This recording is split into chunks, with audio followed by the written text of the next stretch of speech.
معكم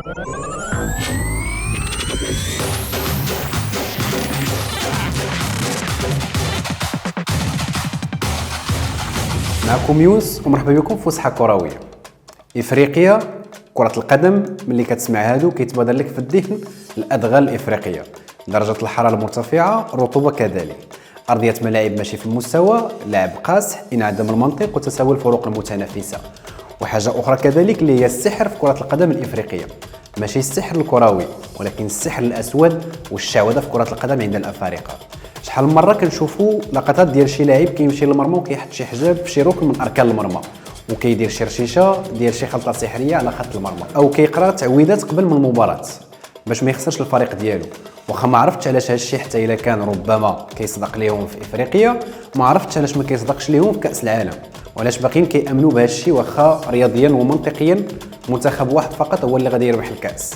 ما علينا، منتخب الكوت ديفوار ما غادي ياخذ اللقب الافريقي لمده 23 سنه. هادشي اللي قال الساحر غاباس بودابو سنه 1992 وتحديدا وقت بطوله الامم الافريقيه. منتخب ساحل العاج ما عمره كان خدا اللقب الافريقي، وهادشي علاش وزير الرياضه الايفواري قرر ان هذه النسخه خاصهم يفوزوا بها باش ما كان. وبما ان السحر معروف في الدول الافريقيه في كره القدم، قرر الوزير انه يمشي لواحد القريه اسمها غراديو. هذه القريه اللي معروف عليها ممارسه السحر بشتى انواعه وعمرها بالسحر والمشعوذين، قريه كامله عباره عن ممارسين للشعوذه والسحر، وفيها واحد من اكبر الاسواق اللي كيتباع فيها اغراض السحر. مشى الوزير عند احسن واحد فيهم واشهر واحد، غاباس بودابو، طلب منه يعاونوه باش المنتخب ياخذ اللقب، وباللي غادي يتهلا فيه مزيان، وباللي الا صدق هادشي ديالو راه غادي يزيد يتشهر وغادي يدخل التاريخ ديال البلاد ومن الجد اللي عمره كان يحلم به. طبعا الساحر وافق بدون تردد، ووعد الوزير انه الكاس في الجيب، وكان عنده الزهر حيت في هذا العام بصح غادي يديو الكاس لاول مره في التاريخ ديالو. ويقال انه استخدم غاباس بودابو واحد من التعويذات المشهوره في السحر الافريقي اللي سميتها تعويذات النحل، واللي كيقولوا باللي كتخلي الفريق المنافس كيولي يحس بلا ساعات نحل باستمرار وكتخليهم يجريو ببطء.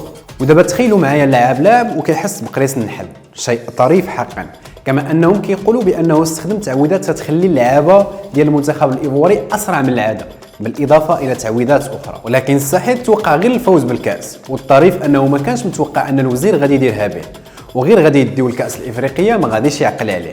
وفاش مشى عنده يطالبوا بداك الشيء اللي وعدوا به غادي يضربها ليه بنكره عالميه، وقال للناس هذا غير حمق وما كنعرفوش.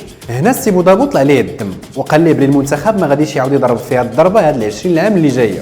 الوزير طبعا ما تسوقش ليه، والساحر من ديك الوقيته ما عاودش بان، وحتى المنتخب من ذاك العام ما عاودش حلم بالكاس، واخا الفرقه كانت عامره باللعابه المحترفين والوارين لا قاريا ولا اوروبيا بحال يايا توري وديدي دروغبا وزيد.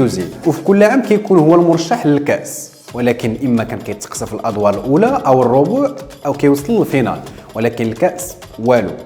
وجا الوزير ورجع للقريه ديال اغراديو باش يشوف السحاره اللي تما شنو يقدروا يديروا، ولكن ما لقاش المعلم بودابو، وبقى المنتخب غارق في الاخفاقات عام بعد عام، حتى جا المدرب ايرفي رونار اللي غادي يرد الكاس للمنتخب الايفواري سنه 2015، اي بعد 23 سنه من اخر لقب. والمهمه كانت صعبه بزاف، حيت واخا تصدى المنتخب المجموعه ديالو اللي كانت فيها مالي والكاميرون وغينيا بعد فوز وتعادلين، وبالمناسبه مالي والكاميرون بجوج ما كانوش تاهلوا وخرجوا من المجموعات. المهم قلنا تصدى المنتخب الايفواري المجموعه وداز باش يلاقي المنتخب الجزائري وتغلب عليه ب3 الاهداف مقابل هدف واحد، وبنفس النتيجه غادي يغلب جمهوريه الكونغو في النصف النهائي، ومنها غلب غانا في النهائي اللي حتى هي كانت دازت 33 سنه على اخر لقب قاري ليها هذا العام، اللي المنتخب المغربي اصلا ما كانش شارك في البطوله. وبهذا انتهت لعنه الساحر بودابو بفوز المنتخب بالكاس مره اخرى، الا ان السحر والشعوذه باقي كاينين في القاره الافريقيه للاسف، وخاصه في كره القدم. واخا الامور غاديه وكتطور للاحسن، وطبعا اللاعبين كيوليو اكثر احترافيه واقل ايمان بهذه الخزعبلات. خليكم معنا في قصه وحكايه جديده من قلب افريقيا في الحلقه الجايه. السلام عليكم وديروا النيه.